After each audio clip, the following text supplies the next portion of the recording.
And, from council, I don't know if there's anything I've said that I've made your job more hard, or something that we really can't commit to.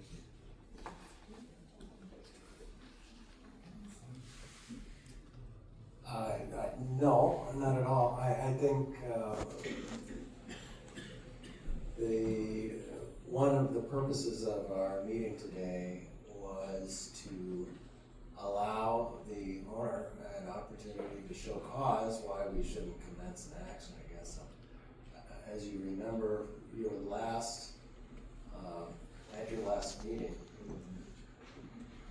you made no decision on the license, but you did give them until January 31st to come into compliance, or we would start an action against them. And that's the path that I'm prepared to take.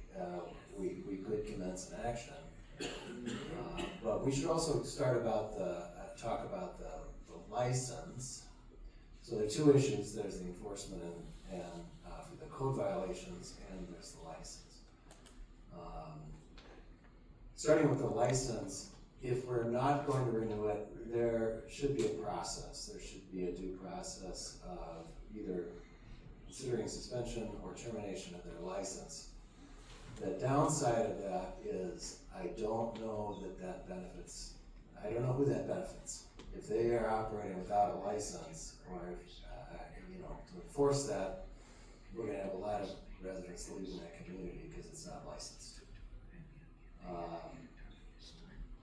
And we're going to be the bad guys moving them out.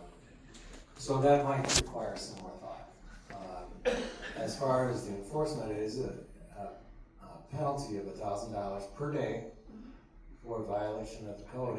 And as you identified at your last meeting, there is a code violation that is pretty clear because they have to have that office. Our code requires that they have that office, staffed office on site.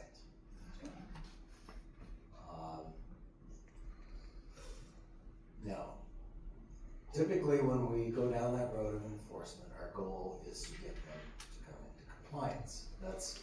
It's not about exacting penalties as much as it is about reaching a solution that works. And they have come up with a temporary office. And so I think the question for you is, are we going to be happy with the temporary office, assuming they proceed to correct those violations in mid-January, as they've said, such that we can forego starting this action? We don't necessarily need to decide that tonight. That will come up at the end of January. But again, I don't know if we've given the owner every opportunity to speak to that question of trying to convince you not to pursue that enforcement. So I would suggest that we make sure that they've had a chance to respond to that. What do you do for the people with those limited office hours at work? We're gonna follow up on that. So, following up on what Attorney Larson had to say, I'm curious if you're ready to state your case. Yes, as it relates to compliance. Yes, and then the January 31st deadline and getting in compliance with our ordinances. Yes, I think as it relates to the initial inspection and what has not been cured, what remains at this point, there are really two primary items left. One being the temporary solution until the permit is addressed. The two items are homes that are working through the process. They go through a PSHAP inspection and make sure that they follow the process for the home to then be permitted and removed. That process has begun, and we anticipate those being removed. January 15th was the timeline for those two homes. As it relates to the permanent solution for the office, in the meantime, we have opened up the temporary office. We've had some small signage. We've sent out a communication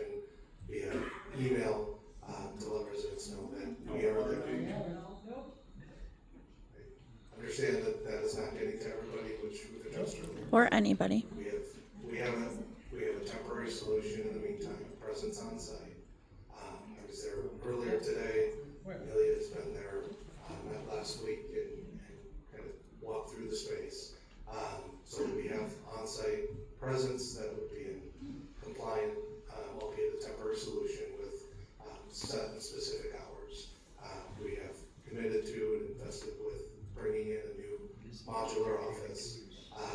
That I believe received a permit last week, and is in process, the plans for utilities the week following, and then the concrete pad to follow after that. Communication with the manufacturing company has been released, and that is, permit is underway and being built. So permanent this spring after, or whenever we can pour concrete. Correct.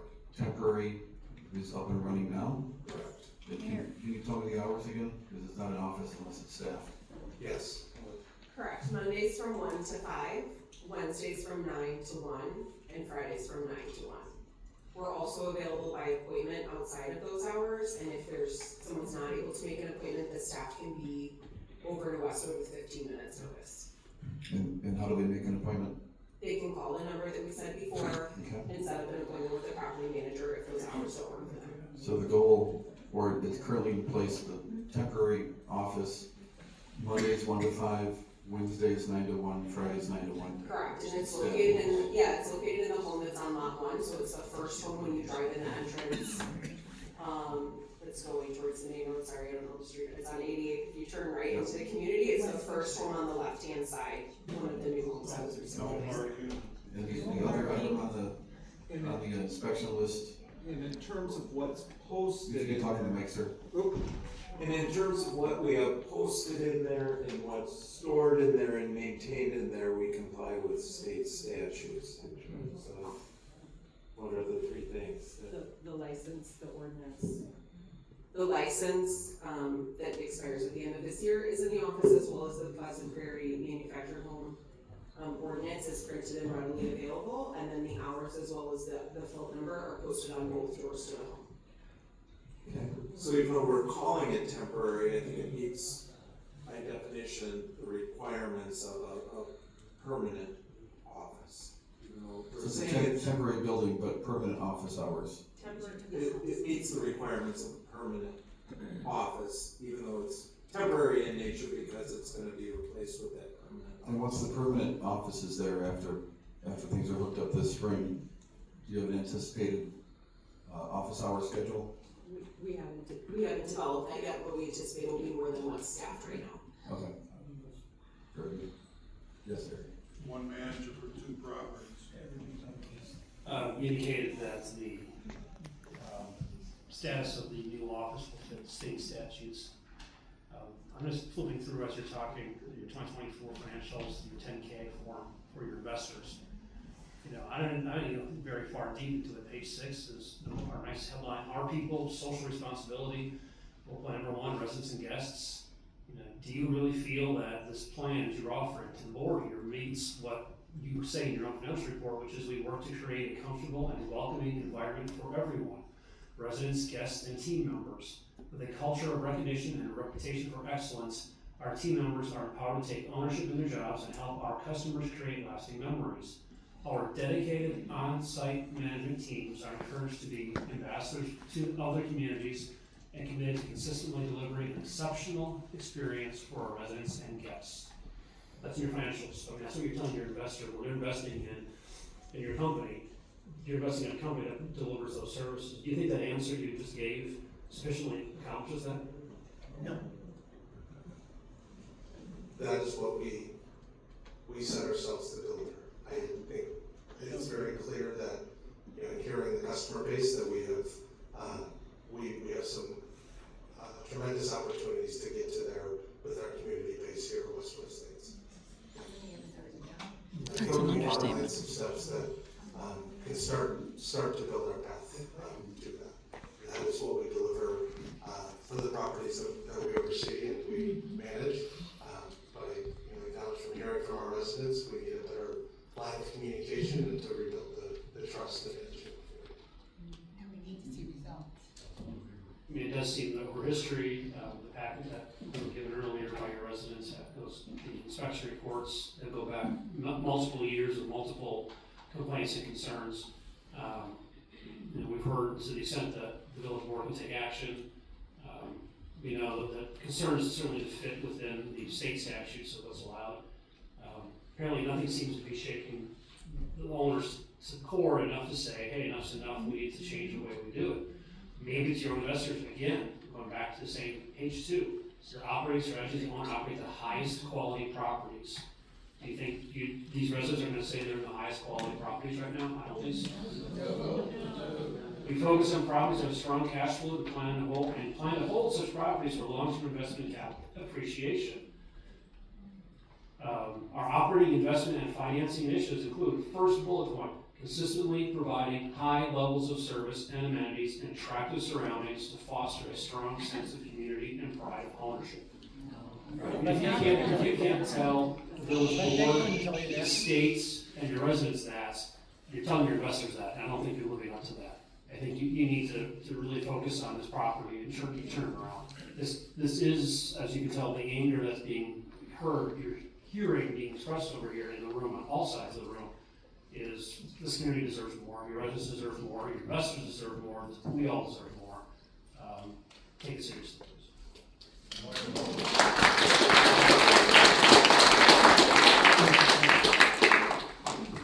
On that vein, do you have a comprehensive written plan that you're gonna put in place to correct these issues and go with what's stated in your financials?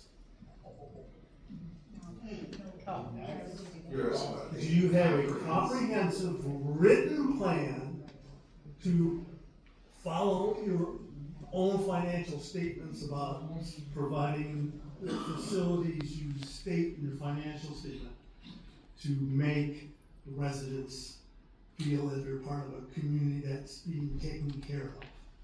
With amenities. We have, Just answer on this. You should answer the question.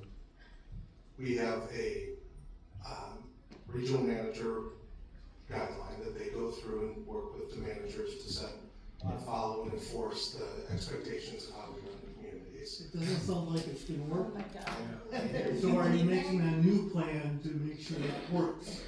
We're going to enforce and work through the plan that is laid out that delivers that, and supports that same.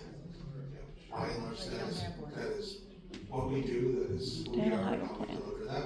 I hear from our resident base here, the passion, the sense of, community and pride and ownership that they have, and we need to rebuild and work with that trust. I look forward to the improvements that you're stating that you're gonna do, but I have my doubts. Yes, so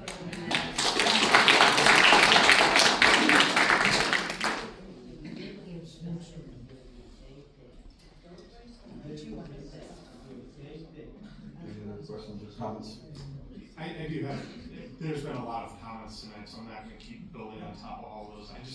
One question that hasn't been asked, how long have you guys owned this property? Just out of curiosity, I'm very new to the board, so how many years have you guys operated this property?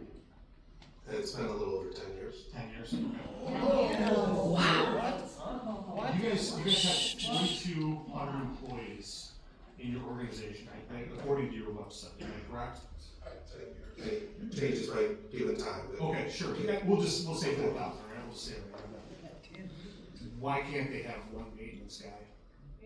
What's the big deal there? Like, how can putting salt down so people don't slip by the mailbox? Like, why does it have to be a dual-sided maintenance person? We do have maintenance, we have had maintenance on site, we have a new person starting. Okay, so if you have a maintenance person on site, right? Why are there stop signs not on the stop sign post? I mean, wouldn't you guys, and I'm looking at your website, it looks very glamorous, right? How does your maintenance staff not hang a stop sign? Because we don't have a office. Like, just out of curiosity. That needs to be addressed. Right. They need to be on And I'm gonna follow up on what Matt said, when there's not a stop sign in place, the backup is the taxpayer-funded emergency response services. Pleasant Prairie plans well, our finance department, I said it before, we're good. And part of that partnership, as trustee Polikoff said, depends on the business community following through on what they said they would do. We cannot have an ambulance on every intersection. We can have stop signs in place at intersections. Our inspections officer is not designed to be the private inspection person for any private entity. He covers 33 square miles. It's easy to see a stop sign. It's easy to follow through. And like the other trustee said, I'm looking forward to rapid, quick improvement. Because one of the compliments I heard from the resident speaking is that people choose to either move to Pleasant Prairie, it's from Florida and some other places, people choose to stay here, people choose to retire here. This is a destination location. When people want to live with excellence, they come and they stay in Pleasant Prairie. As a village, we have lots of roads as well. We have, what trustee Polikoff said, we have a 5-year capital plan for roads, for equipment. I'm looking forward to being CC'd on those messages for what your multi-year maintenance plan is and your capital plan for putting money back into this place. And I really don't want you as a private entity laying on the taxpayers to take care of the stuff that you're supposed to be doing with your own private business. Yes.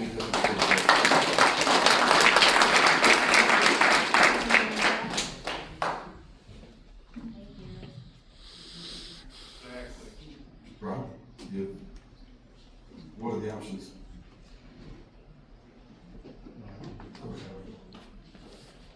Or Eric?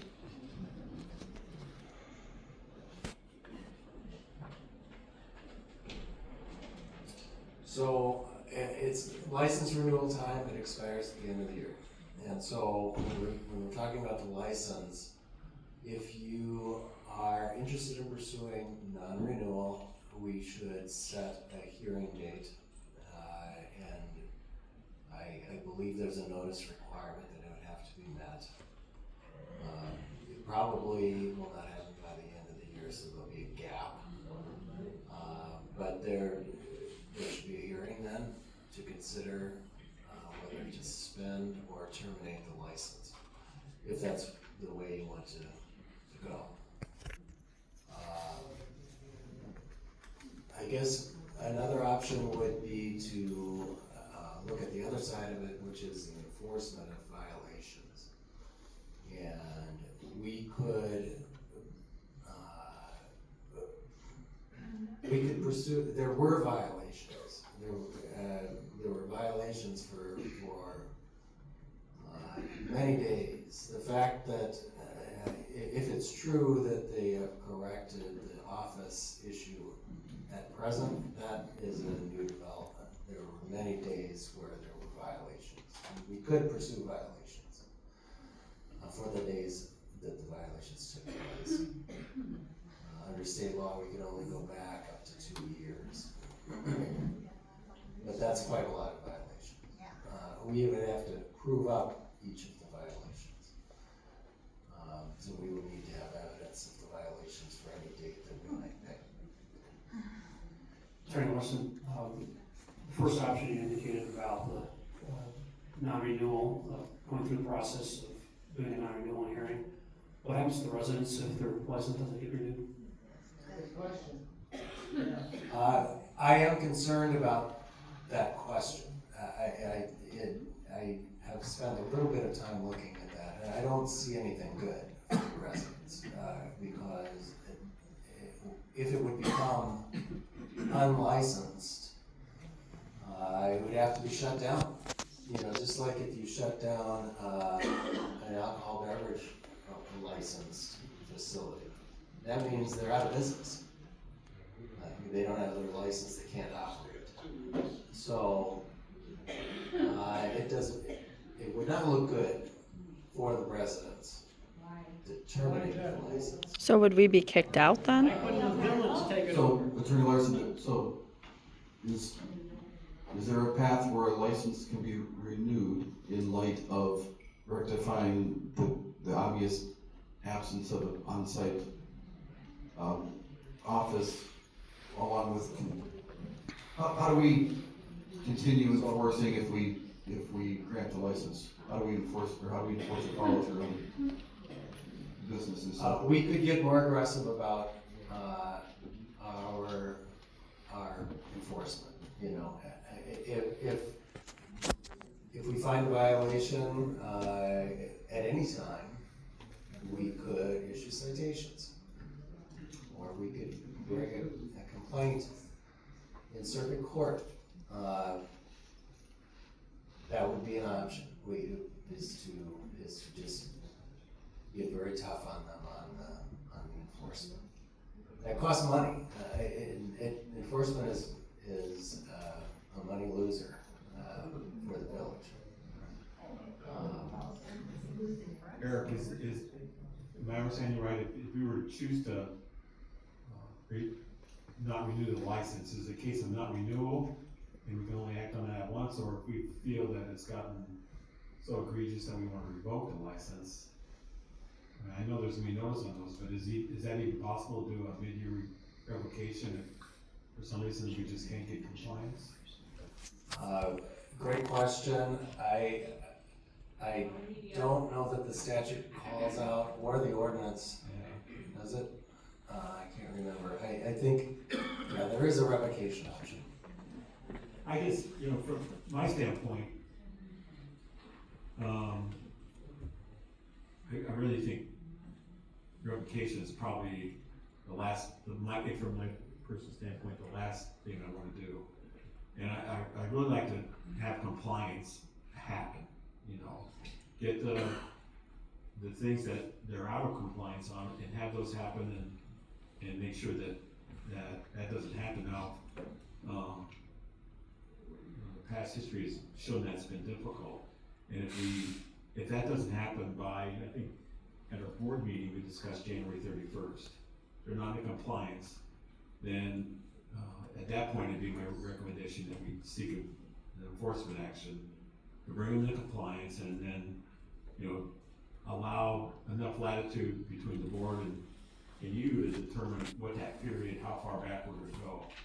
Because if we go back as far as we can, I don't wanna have this thing come back to where, you know, the only skin that's gonna get skinned is gonna be the park residents, because they're gonna pass that back on to them. I don't, you know, that the village taxpayers pay to get them to do it, and then we fine them, and then they say, okay, you guys, we gotta pay more, because we gotta do something. Yeah. I don't wanna be in that service either, but at some point, you know, I wanna know there's some accountability and know that, you know, we have a deadline, and we still wanna see that deadline met for the outstanding violations.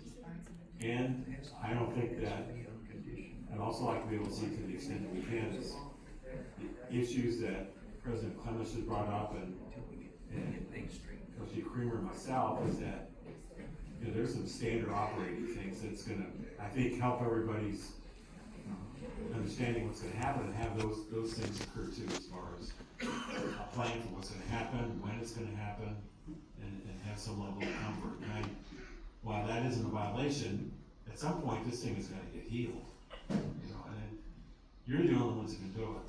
And anything that we're gonna do to heal this is gonna be like a hammer coming down, and, you know, I don't see if there's any winners. But on the other hand, I think we have a responsibility to bring this thing to a head, and I'd be more inclined to have this thing go to January 31st, to see if you are truly in compliance, and act on that. But I want you to add to those compliance issues, a good faith effort to come up with a plan, and a management plan, and then a capital improvement plan that not everybody's wondering when something's gonna happen, or it goes on a list.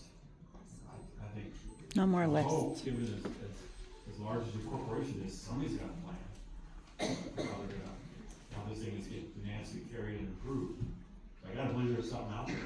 We just need to get you to share it. I would question that there's a plan out there. So, there should be a plan, of course. But the way it's been run for the past 5 years, I'm just looking at all the violations over the last 5 years, clear that there hasn't been a plan, but there can be a plan going forward, right? So, okay, there hasn't been one clearly in the past, and yeah, I can look at this and say, it's sort of corporate plan is to make as much money off these properties as we possibly can while investing nothing into it. So that ends tonight, right? So, I mean, I think you three have an opportunity to make this right and do right by your residents. So, I think to Trustee Polikoff's comments is to take these next 30 days or 35 days, whatever it is, to bring the remaining issues into compliance and to have a plan. A meticulous 5-year plan, how about a plan just for the next 6 to 9 months? Here's all the things we're gonna do, not just from a property maintenance perspective, but also communication, transparency, and access, right? And the ability for the residents to be heard and to be responded to, right? I think that's really all anybody's asking, right? So, and if you can display that to the board, and certainly to the staff of the village, that you've got a plan, and you've got the resources to actually fulfill that plan, because anybody can make a plan, anybody can put something on paper and say, here's a plan, but you actually have to carry it out. So when we see your good faith efforts over these next 30 days to begin building that plan, and you're carrying out that piece of it, that gives the board, and I think our staff, more confidence that you're gonna be able to do it for 3 months after that, 9 months after that, right? So we're not doing this again. Not that there's never gonna be issues, but the big stuff shouldn't happen, shouldn't come to this, right?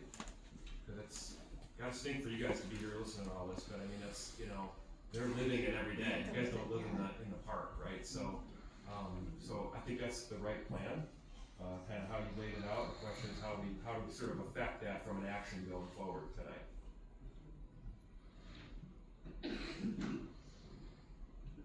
So, Mr. President, I could offer a suggestion. You could adopt a motion to grant the license renewal, and in your motion, say you are expecting that they will correct these violations. The 3 that we know of, the office, and 2 property issues, by January 31st, or the village attorney and staff are directed to pursue enforcement.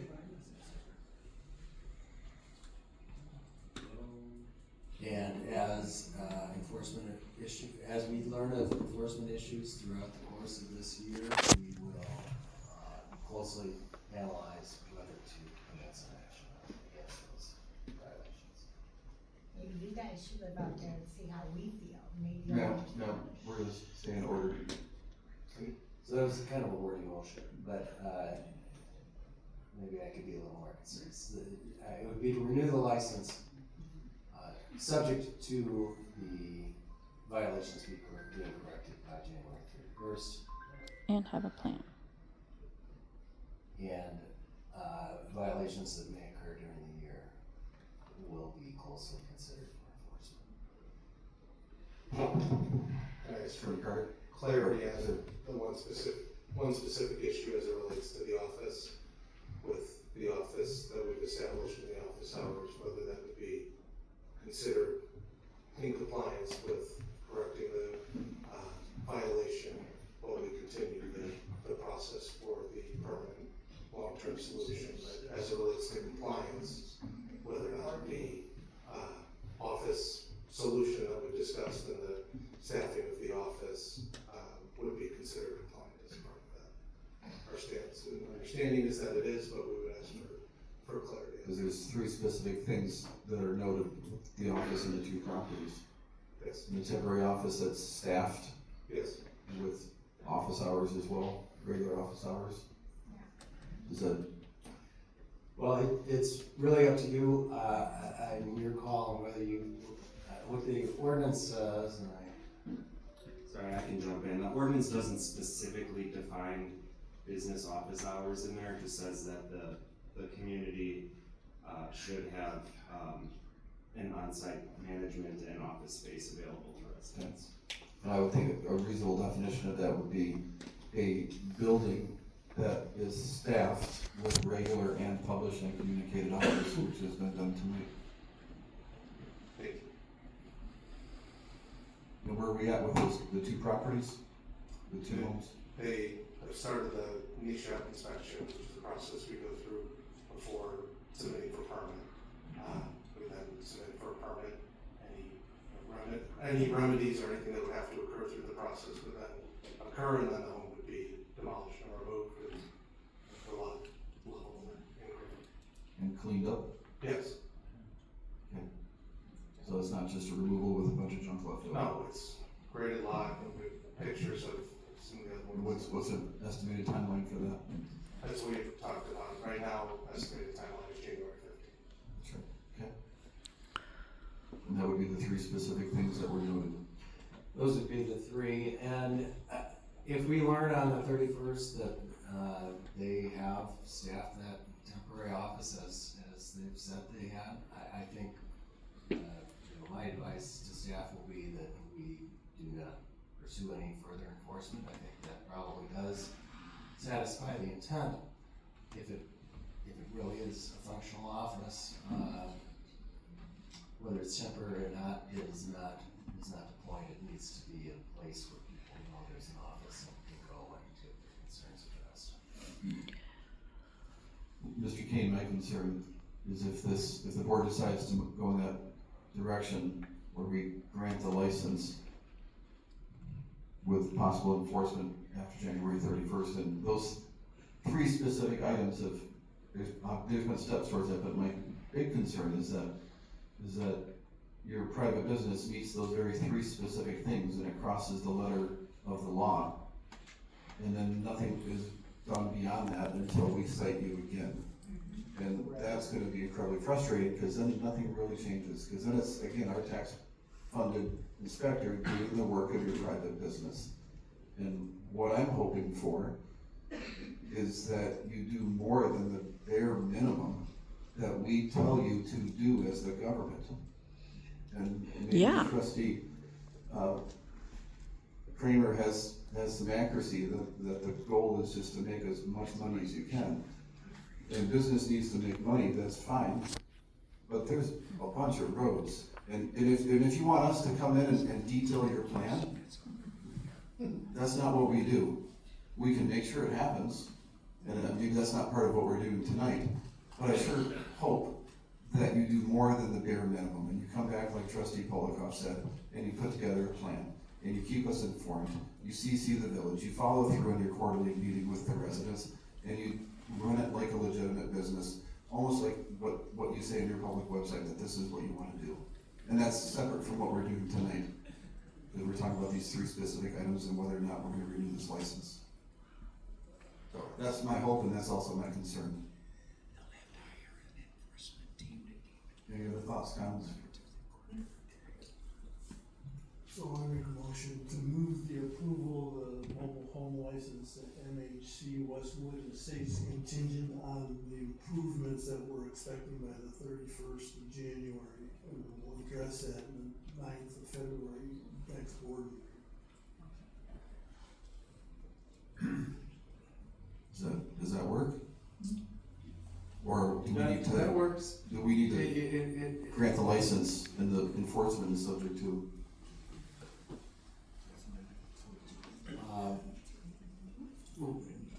Yeah, the difference between that motion and what I described is staff won't automatically pursue enforcement if we think they didn't meet it. It'll come back to you on February 9th and you'll decide whether to pursue enforcement, which is fine. You can do it that way.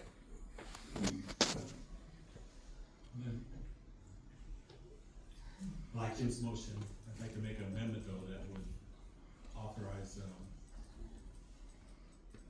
enforcement not to wait till license time, license renewal, that, in this year, we're gonna be, monitoring enforcement on an ongoing basis, so any violations that occur throughout this year are gonna be, we're gonna issue a notice, a proper notice, and, and get into compliance before we fine. So it just doesn't end at February 9th, this is gonna go on all year. And again, I still wanna have, you guys, provide a plan, funded plan that shows how you're operating. So So we have a document that we all, we have in our hands and we know how we're gonna proceed, so. I think it keeps you out of fine trouble and citation trouble and, hopefully, we don't have somebody out there watching it. As religiously as long as we might have to, so. I agree. Accept that amendment. That's it. So trustee Pedro accepts the amendment of trustee Polikoff. So we have a motion and a second. Any further discussion? All in favor of the motion as stated? Aye. Aye. Opposed? Motion carries.